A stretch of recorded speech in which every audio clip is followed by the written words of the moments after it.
இளங்கலை வேளாண்மை படிப்புகளுக்கு பொது பிரிவினருக்கான கலந்தாய்வு தமிழ்நாடு வேளாண்மை பல்கலைக்கழகத்தில் இன்று தொடங்கியது.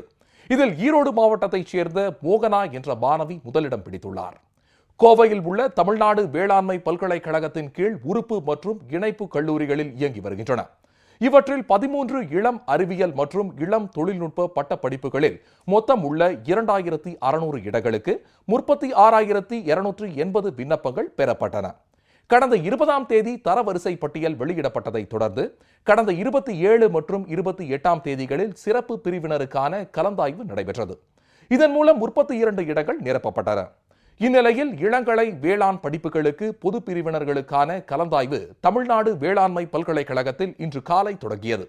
1084 மாணவ மாணவிகளுக்கு அழைப்பு விடுக்கப்பட்ட நிலையில் ஈரோடு மாவட்டத்தைச் சேர்ந்த மோகனா என்ற மாணவி 198.5 கட் ஆஃப் மதிப்பெண்கள் பெற்று முதலிடம் பிடித்த அவர் தமிழ்நாடு வேளாண்மை பல்கலைக்கழகத்தில் உணவு பதப்படுத்துதல் பாடப்பிரிவை தேர்வு செய்தார்.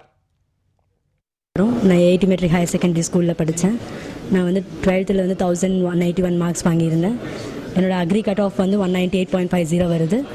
இப்போ அக்ரி கவுன்சிலிங்கில் எனக்கு ஃபர்ஸ்ட் ப்ளேஸ் கிடச்சிருக்கு.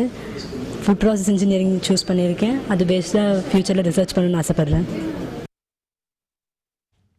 இதேபோல் 198.25 கட் ஆஃப் மதிப்பெண்கள் பெற்ற ஈரோடு மாவட்டத்தைச் சேர்ந்த கலைப்பிரியா 2வது இடத்தையும், 198 கட் ஆஃப் மதிப்பெண்கள் பெற்ற திருப்பூர் மாவட்டத்தைச் சேர்ந்த தேன்மொழி 3ஆம் இடத்தையும் பிடித்தனர்.